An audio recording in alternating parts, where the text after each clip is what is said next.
Welcome to Hindsight Hacking. I'm Corey Carter. And I'm Ron Cool, and we've talked to hundreds of entrepreneurs hacking their hindsight to give you better foresight. And now we're bringing you those same great interviews along with other mindset hacks, visibility hacks, and traffic hacks, and more to get you all the tools you need to gain more visibility and gain more traffic. And of course, gain more sales. So head over to gethhm.com/toolbox to get all the free resources to help you get more. And so, without further ado, let's get to it. All right. Hello. And Monica Tanner joins us today, joins Hindsight Hacking for the first time. And we are so excited because this is not a subject that Ron and I talk too often about with each other specifically. And so for any of you that don't know Monica, she is a wife and a mother of 4, and she is sharing tips that she's learned for small business owners and relationships, stay-at-home mom from the last 15 years. She is a relationship and intimacy expert, and at the end of the day, she has an amazing podcast called On the Brighter Side. And Monica, I'm so excited to dig in here. Yay! I'm so happy to be here. This is so fun. Yeah, we are so excited to have you on the show, but you're right, Corey. I don't think you and I have ever talked about intimacy together, ever. Nope. So this is going to be unique and different. Let's get intimate, guys. Come on. Might as well. Might as well expand our horizons here. And Monica is going to be the one to help us. Exactly. No, Monica, you and I have built a great little relationship over the last month or so. But for everyone that doesn't know who Monica Tanner is, can you please give your backstory? You betcha. Well, let's see. I'm originally from Texas. I am a graduate of the University of Texas at Austin. Go Longhorns. I always thought that I would do something in the marriage sphere. I always wanted to be kind of a marriage counselor. But the first time I tried it, my knight in shining armor rode in and swept me away. So the first time I tried going to graduate school to become a marriage counselor, I got married instead, and we started our little family together, and that was amazing. So like you said, for 15 years, I was a stay-at-home mom, but pretty kind of an entrepreneur at the same time. My husband and I started a business together. And then after I had 3 kids, I pulled myself out of the business, started my own business. And then once my 4 kids all started school again, I went back to school to try and be a marriage and family counselor. And after a year in that counseling program, I was positive that I did not want to be a marriage counselor at all. I did not want to do therapy, and that I wanted to help married couples not have to go to therapy. So I wanted to teach them the things that would keep them out of the therapy office. However, I got really depressed because I was like, I don't know how to do this. Like, I am so passionate and I want to help and I want to teach, but I have no clue where to start. And so luckily, I had a good friend come in and tell me that I needed to take all of this enthusiasm and all of this passion and start a podcast. So 3 years ago, that's what I did. I started On the Brighter Side. And it's had an amazing journey and evolution to this point where just a couple of weeks ago, I relaunched it as On the Brighter Side of Marriage for Entrepreneurs, combining my 2 passions, which are marriage and entrepreneurship. I love it. And it's funny, Ron and I guess, we haven't talked intimacy or relationships, but we've actually, over the last couple of months, our circle is expanded with those people that are in the relationship space and the entrepreneurial world. And at the end of the day, it's kind of made me realize there's probably not enough of you in this space. So how do you really find the time? Because so many of us entrepreneurs, I know, need your services. Well, that's good and bad, right? I mean, I learned what I learned by going through the process myself. You know, they say your mess becomes your message. So I know how taxing entrepreneurship can be on a marriage, right? Like, it's hard when you have this vision, you have these dreams and these passions, and you're investing time and energy and money into something that nobody else can see, right? That's really tough on a marriage. It's tough on your kids and your family, especially coming from a more like female gender specific role. Like it's kind of like, what's going on with mom and why is she not cooking dinner and all the things that mom is normally doing, right? And so I know that challenge very, very well. And I have learned a lot of really important skills and strategies, frameworks, and kind of tools to help make that burden a little bit less for everybody. And so I love what I do. And so my biggest challenge, whenever everybody says, what's your biggest challenge, is getting in front of the people who need me, because I know that it's important. And it's something that people don't think about a lot. They're like, oh, my marriage is fine. Oh, my husband's fine. Oh, my wife is fine. Like everything is fine, right? And it's not until there's the big blow up and everything is not fine that you're like, oh, maybe I should have been nurturing this relationship as much as I nurture this business, right? And so it's really a delicate balance. I talk about juggling a lot. You're juggling marriage, you're juggling family life, and you're juggling business. And keeping all three of those balls in the air is absolutely possible, but it takes a skill set and it takes practice. Yeah, so we're going to talk about that juggling. That leads me right perfectly into my first question, where I know everything you've been going through over the last month. So you're a mom, you're a wife, you had Thanksgiving, you traveled to Vegas with family. Yeah. Oh, and you had this crazy relaunch of your podcast, right? Which was awesome. How did you balance all of that stuff? Yeah, so it's not balancing, it's juggling, right? Okay. So it's not balanced. The balls are in different spots at all times. Like sometimes one thing gets more weight than another, one thing is higher than another, and sometimes you drop a ball. But the most important thing is that you pick it right back up and throw it back in the mix, and you keep on juggling, right? So I think before I go to bed each night, I try to, make sure that everybody's kind of gotten a little piece of whatever they needed. It's not equal time for sure, but it's definitely a lot of intention goes into making sure that my spouse got what he needed, my kids got what they needed, and my business clients, podcast, whatever, got what they needed for the day, right? And if the answer is ever like somebody's lacking, then you wake up tomorrow and you do the best you can to fill those gaps or to keep all of those balls in the air. So it's definitely a juggling act, and it's so much fun. Like really, I think the lessons learned when you're doing this, intentionally are so important for everyone in your family to build resiliency and to learn how to work together as a team and to learn what happens when things don't go your way, because that's so much of life, right? So I think more than the financial benefits of being an entrepreneur, the time freedom and just learning the lessons of entrepreneurship are so important. So how do you, I'm going to ask you a personal question, because I think there's many other entrepreneurs like myself that they don't have the benefit of their spouse being involved in their business or even understanding entrepreneurship at all. And so, my amazing wife, she has an incredible job and she loves it and she has freedom and she's here and all that, but it's still a W-2 paycheck, that she's getting. And the entrepreneurship is scary. Mm-hmm. And so it was a hard thing to basically for Ron and I to do what we do. It was hard. It was a hard road to get to that. So what's the advice for people like me? Oh, that's the end of the question. What's the advice for people like you? Got it.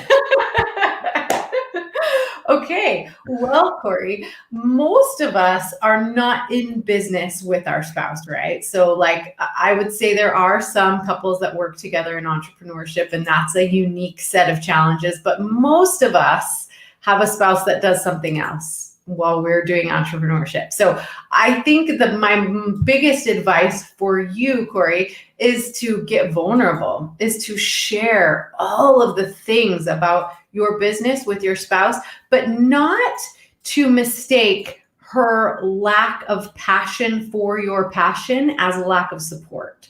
So what often happens is we think that our partner, in order to support us, should be just as excited and passionate about our business and the things that we're passionate about. But that is absolutely not the case. Like, if you can get vulnerable with your spouse and share with her your vision for your company, your insecurities and challenges that you're facing, your wins and your excitement that you're experiencing, right? If you can open up and share all of those things with her, then she doesn't have to be part of your business or understand how it works, but she can feel those emotions with you and be on the ride with you, right? And so she can support you in all the ways that are not like, being your VA or getting really excited about the nitty gritty of your business, right? So I would say my number one advice for an entrepreneur who does not have a super entrepreneurial spouse is to just get vulnerable and share the journey, right? Okay, so you and I have had many conversations, and I don't necessarily believe in coincidences. I actually don't. And the word vulnerable has come up in my world like plus 20 times in the last 6 days. Okay. So that is somebody talking to me. That's my opinion, right? Right. But that is so hard for me to do.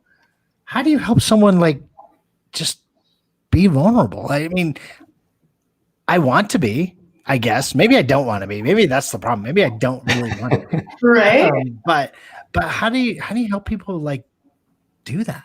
Yeah. Start small and plant a seed and just allow it to grow. So, ask your wife to hang out with you for, a few minutes and like share something that you wouldn't normally share about your day, about your emotions. Like, don't overwhelm yourself. Don't try to like, uncover this big, huge emotional secret that you've been keeping for millions of years, but just say, hey, like, man, there was a point today where I was like, I don't know what I'm doing. I do not know what the next step is. And I'm supposed to be confident. I'm supposed to be a business owner, and here I am, like, I don't know what to do here, right? Or something, just anything, just, let her in on something that you normally just wouldn't, and see what happens, see where that conversation goes. And here's another tip or trick or skill set that I like to teach. It's called the 5-5-5.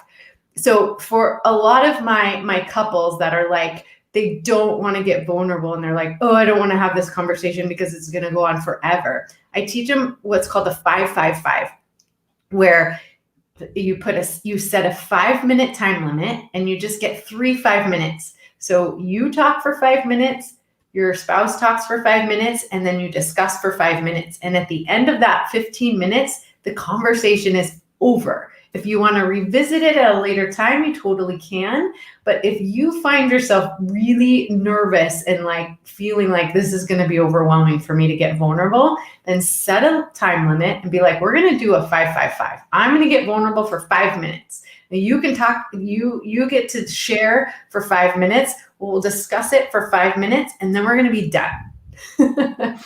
So that's a good skill to use if you're kind of new to this vulnerability and you're a little nervous about where it's going to go.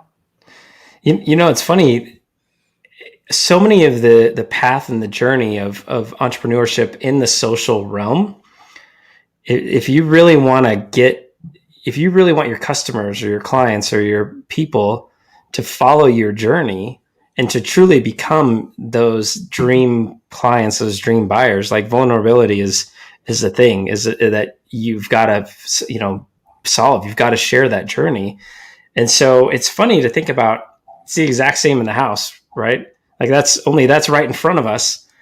And so many people are sharing their Facebook world lives and journeys and Instagram stories, and it's all this real information, but they skip the part that's most important, and that's what's in the house. And I am one that I hate sharing anything. And then Ron talked me into doing this podcast. And so, 100 episodes in and, things are going okay, but sharing was not my strong point. And so it's been a journey.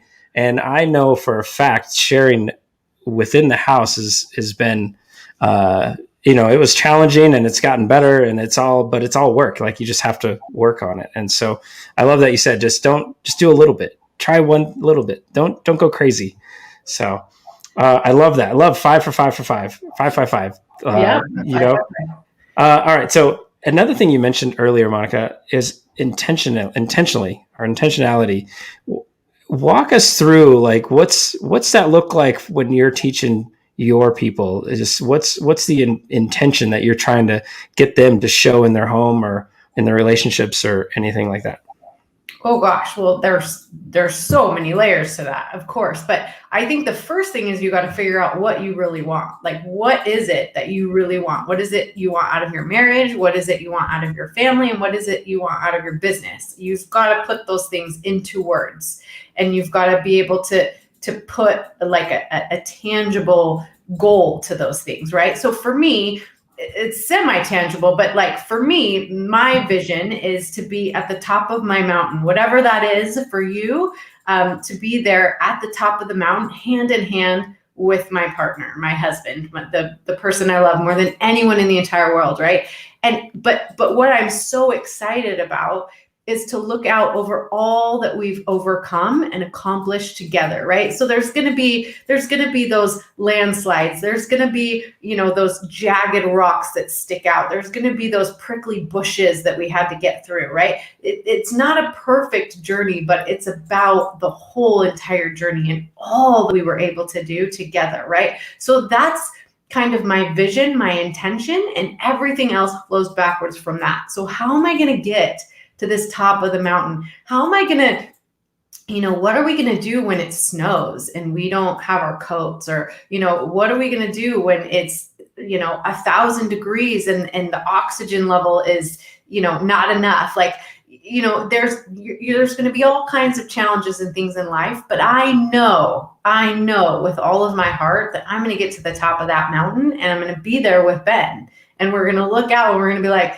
can you believe we made it to the top together despite all of those obstacles that we had to overcome? And that we, were able to stop and see all those beautiful views and vistas and have those adventures and learn all the things that we were able to learn together, right? Like, you have to remember that your kids are going to grow up. If you do it right, your kids are going to grow up and leave you, but your spouse is still going to be there. And so put into words, put into pictures, put into some sort of language what you eventually want to accomplish, and then just work backwards from there and be intentional about how you're going to get there. I love that. I'm going to put you on the spot because you and I were having a conversation about, I know you're doing something amazing with videos, and we'll talk about that later, but a little piece. You talked about why you love doing video podcasts with couples. And I loved how you explained it, just the details of stuff, because like Rachel and I have been on your show and I didn't think about that, but I'm pretty sure that happened. But can you share some of the cool things that you've noticed while you're having these amazing conversations with couples?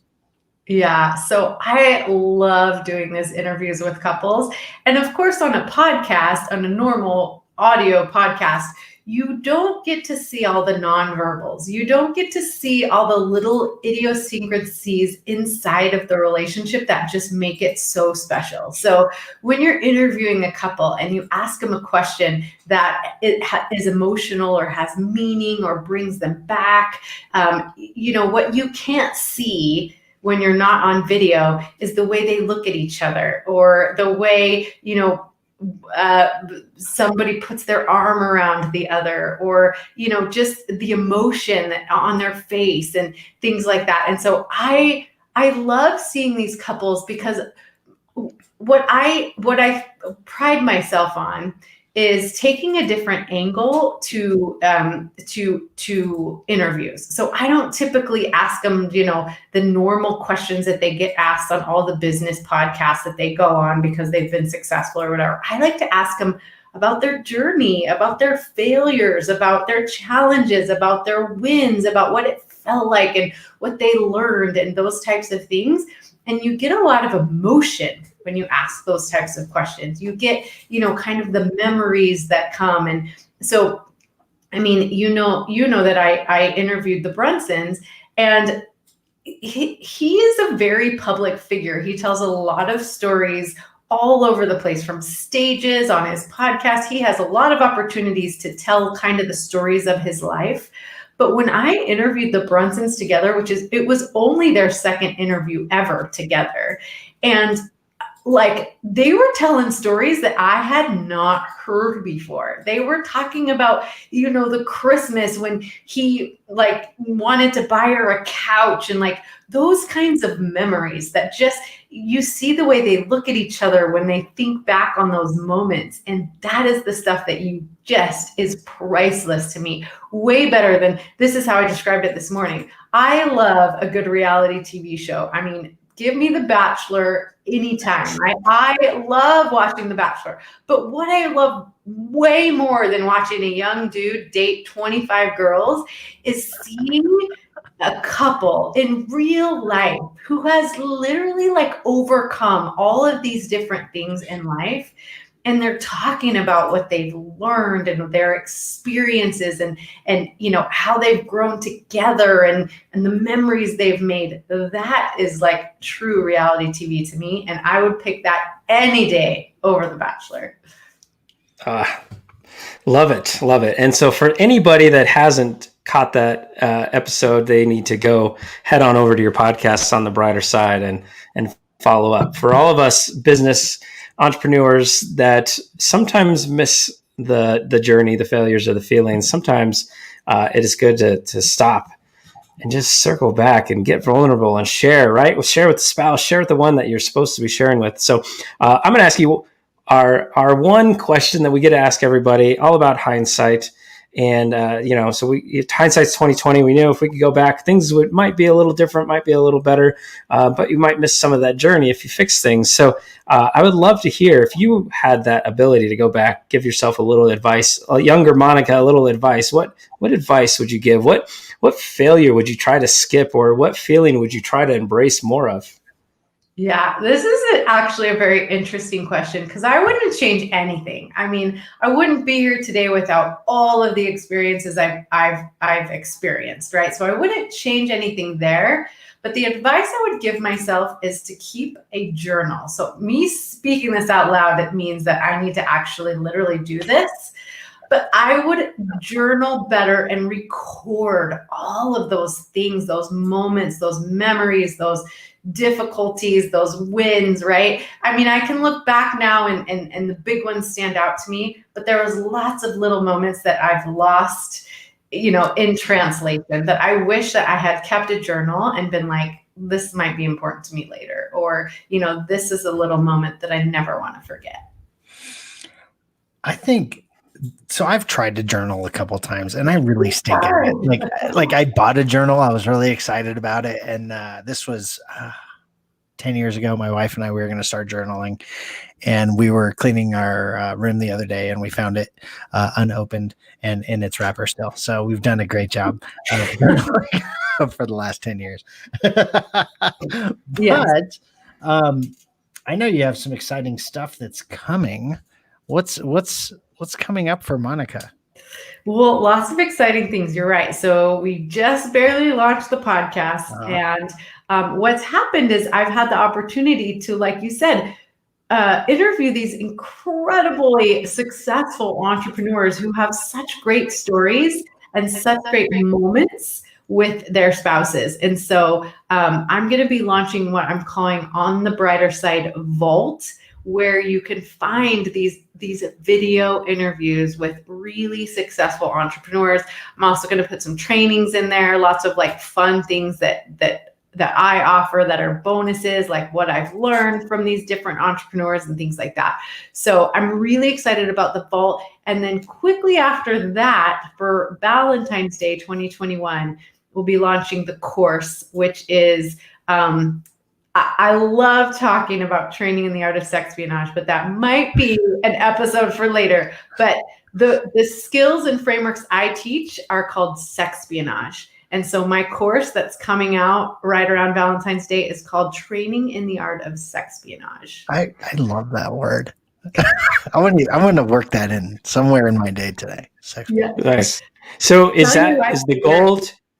Is the goal to sit down and perform some sexpionage on? Right.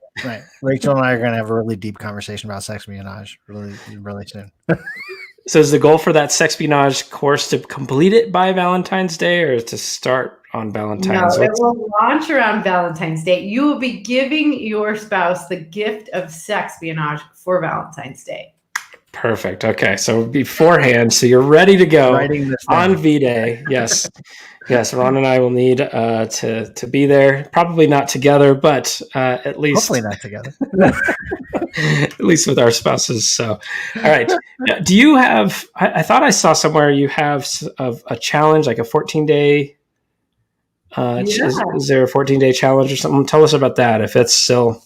So for those who are, intimacy gets a bad rap, right? So there's all different kinds of intimacy, and that's kind of what I teach is all the different levels of intimacy. But if sexual intimacy is a struggle, which for a lot of people it is, sexual intimacy is difficult because you grow up in a family that, a lot of times it's not spoken about, or there's a lot of shame around it or whatever. And then you grow up and you've got Hollywood and you've got romance novels and you've got the porn industry. And so sexual intimacy for a lot of people is kind of a scary subject. So I got together with a sex therapist who is amazing. Her name is Cami Hurst, and we created a 14-day intimacy challenge. So all it is it's 14 days. There's little 2-minute prompts with a little exercise that you do each day that you kind of can discover,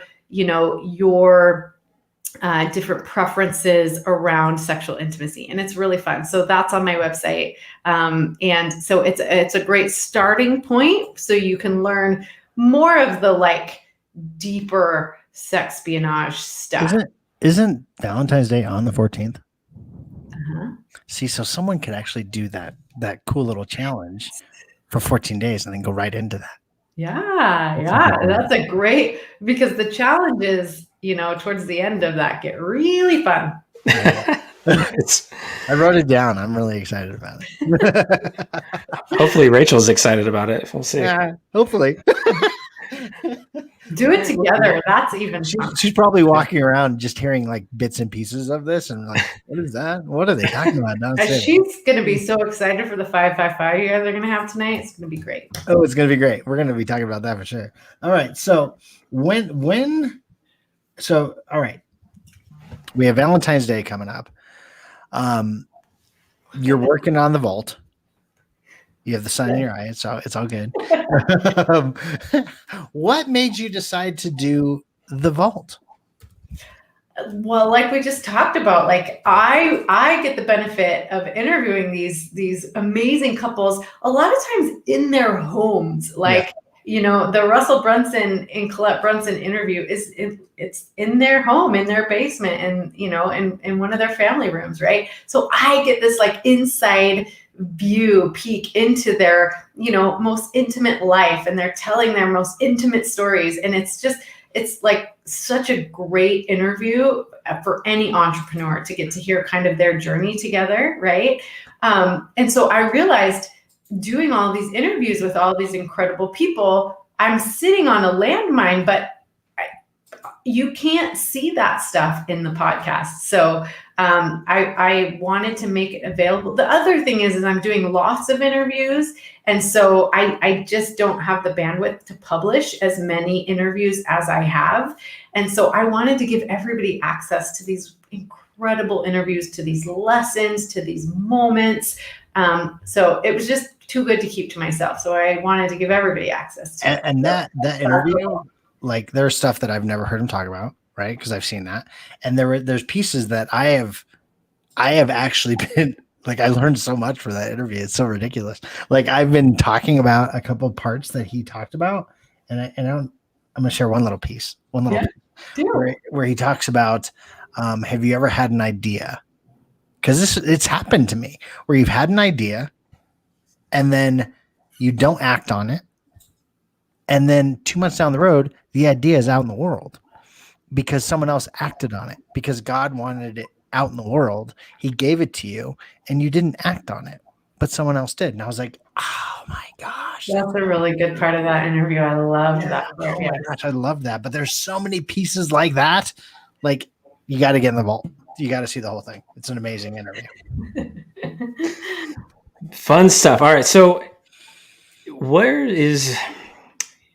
do you work a lot one-on-one, or is it all group, or like where do you end up in best helping as many people as possible?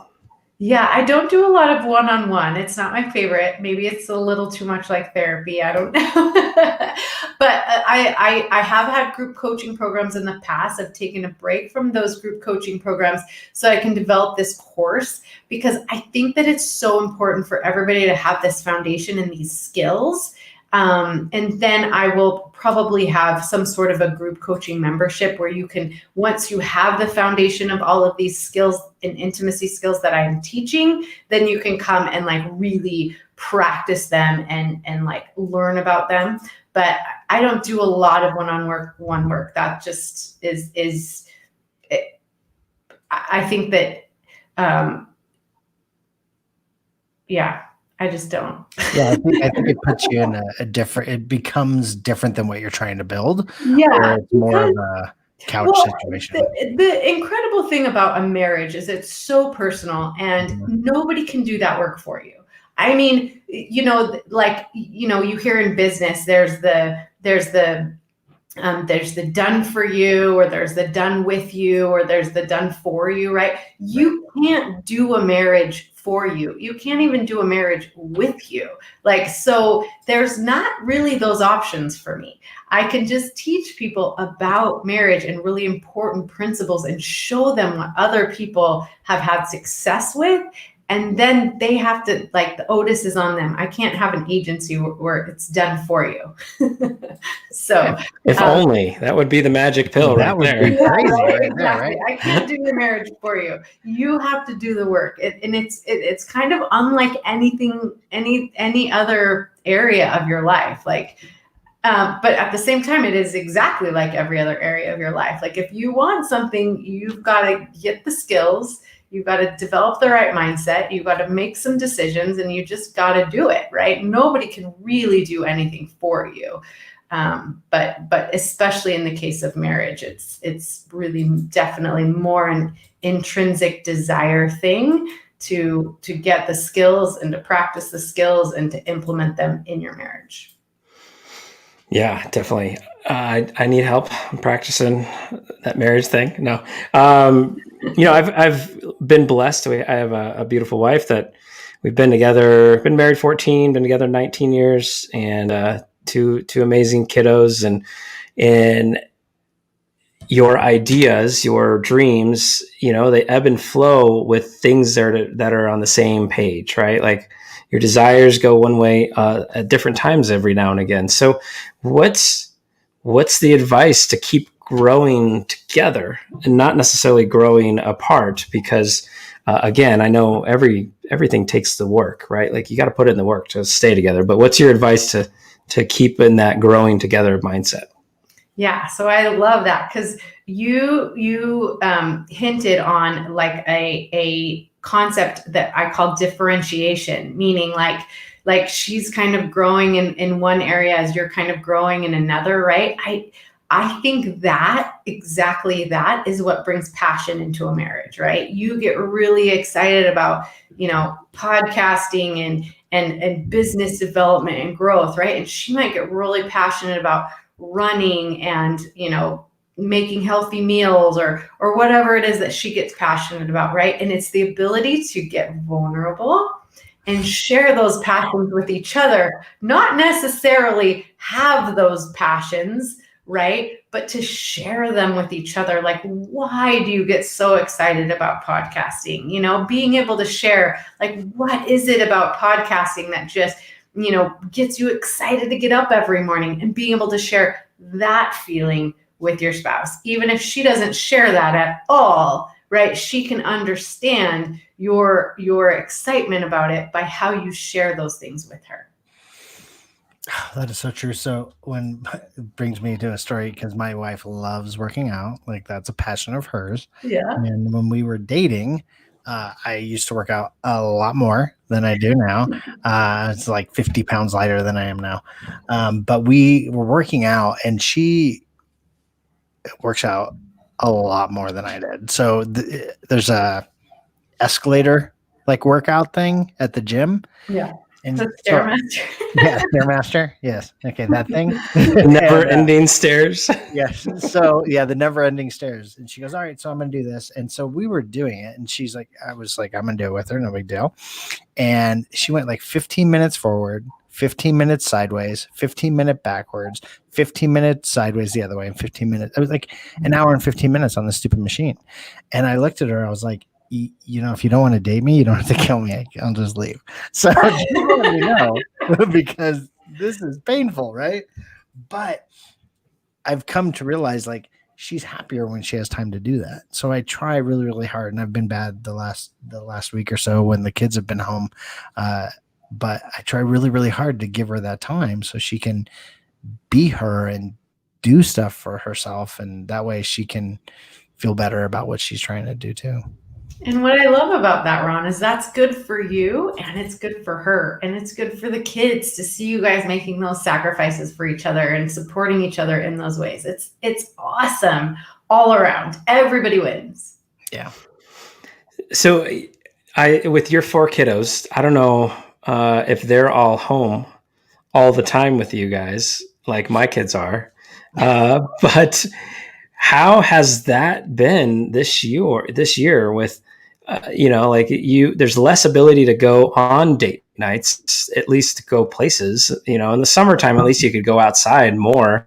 But as it gets colder, that even that's challenging, right?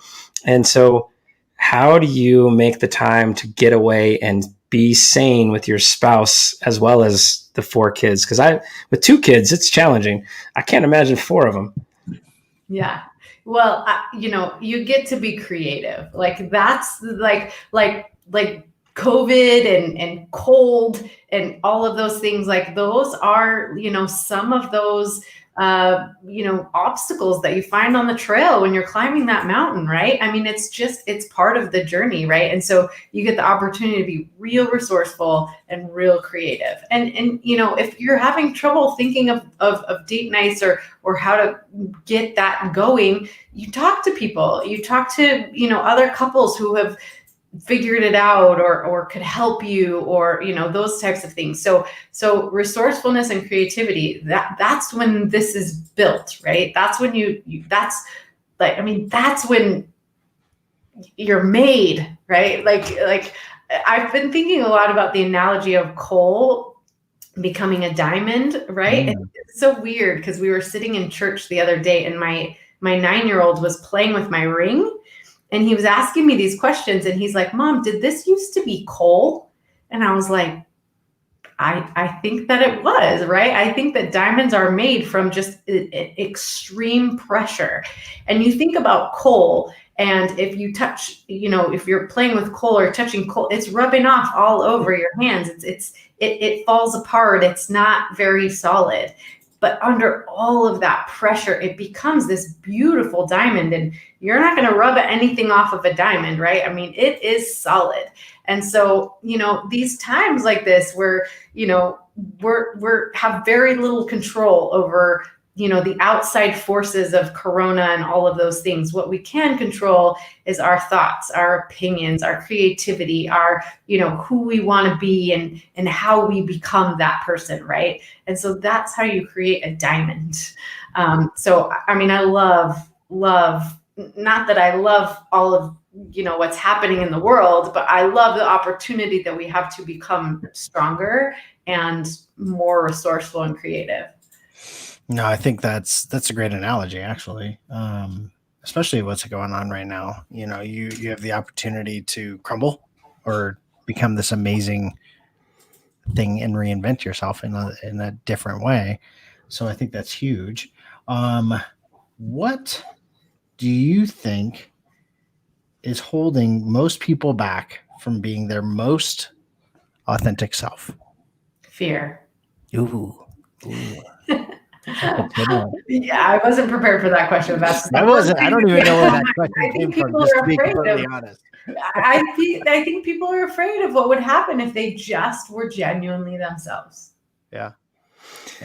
Well, I think this whole year has challenged all of us in many ways, and so if the fear aspect on every level, right? Like how many of us had fear just getting on a camera like this, right? Back in the day, getting on a Facebook Live, right? We're afraid of the camera, but no, we're just have fear in our mind because people might reject us, right? And so we are with a spouse because that person shouldn't reject us for anything, right? Like if we are our authentic selves, so we should be able to let go of that fear. And if you can't let go of the fear, then you're probably not in the right relationship. So definitely. All right. Or you might be trying to control something you can't actually control. Yeah. Yeah. I mean, I know I'm game to try to control everything if I possibly can. So yes, no more. Gotta let it go. Gotta let the control go. Gotta let the fear go, and just try to be genuine, be authentic. All right. One last question for me, Monica, and that is, you've already shared so much great advice, so many great things, but I learned all this by myself. So the only way I can share this or go to my wife and embrace any of this is sharing it, right? But how do you most try to get people in front of you? Do you try to get that entrepreneur, or do you try to get the couple? Like where's kind of your goal with when people are hearing your message? So do you mean like who's my target audience? Like who am I trying to get in front of? Yeah, just that and like, so I just heard your message. Now, am I supposed to go get my wife to, hey, you got to come listen to Monica. She's amazing. She's got all these things I'm trying to share. I'm trying to be vulnerable. Come listen with me. Or is it like, hey, I need to take what I learned and share just with her? Like what's kind of that whole process really with people that you're talking to? Yeah, well, I mean, ideally you're learning it together. So that way you have like the same kind of language and the same footing, and you're definitely going to understand it differently, but you can apply it. So I always say two heads are better than one, but one is better than none. So I've had the opportunity to work with couples, I've had the opportunity to work with women, and I've had the opportunity to work with men, and it all works because what I'm teaching you isn't something that you actually even do together. It's something you do for yourself, right? So the beautiful thing about marriages is a dynamic. You can't change another person, but marriage is a dynamic. So if you change yourself, then the other person has to adapt to account for that, right? Because it's a dynamic. So, everything that I teach is stuff for you to do yourself. And you don't even have to explain it to your spouse if you don't want to. But if you make the necessary changes and you do the necessary things, she's going to notice and she's going to be curious. So yeah, like I said, I love working with couples because it gives them the same, language and starting point to operate from. But, not everybody has that luxury that their spouse is going to be like, okay, I'll do that with you. Right. And so people get to work on themselves, and then that changes the dynamic of the relationship, typically very, very positively. Right. So you take this information and use it however you want. You use it to change yourself, use it to change your ideas, your thoughts, because ultimately that's all you can actually control. But if you're really excited about it and you want to share it with your spouse and she's, willing and excited about it too, then the more the merrier. Well, you said something super important right there. And I just want to reiterate, it's to change yourself, not to change your spouse. Right? It's to change yourself. You're going to get real frustrated real fast if you're trying to change things that you cannot change, like your spouse or your kids or the weather or this weird sunshine line that is Bad time of day for a podcast interview, I guess, in the Tanner household. I'm just changing my own position because I can't change that right now. Can't control that. No. All right, Monica, we appreciate you taking the time and hanging out with us here. But I know there's people that have been listening and watching live, and they're like, you know what? That resonated with me. I need to connect with Monica. Where should they go to find you? Yeah, well, the easiest place is probably my website, www.onthebrightersideofmarriage.com, where I spend a lot of time on Instagram at Monty Tanner 1. Or I also have a really fun Facebook group that's called On the Brighter Side of Marriage for Entrepreneurs. So you can find me in any of those places. Perfect. I'm sure many people will go find you or go listen to your podcast and listen to all the great interviews. And then soon, when the vault is released, they'll be catching up. So, Monica, thank you so much for sharing all this amazing information. And I guess next time we'll have to get more on the intimacy piece. But I guess Ron and I kind of glazed over it. We didn't want to be too intimate with each other today. So we're starting small. We'll Corey. We'll go you got to take me on dates first, Corey. All right. Thank you so much, Monica. We'll talk to you soon. Thanks, Monica.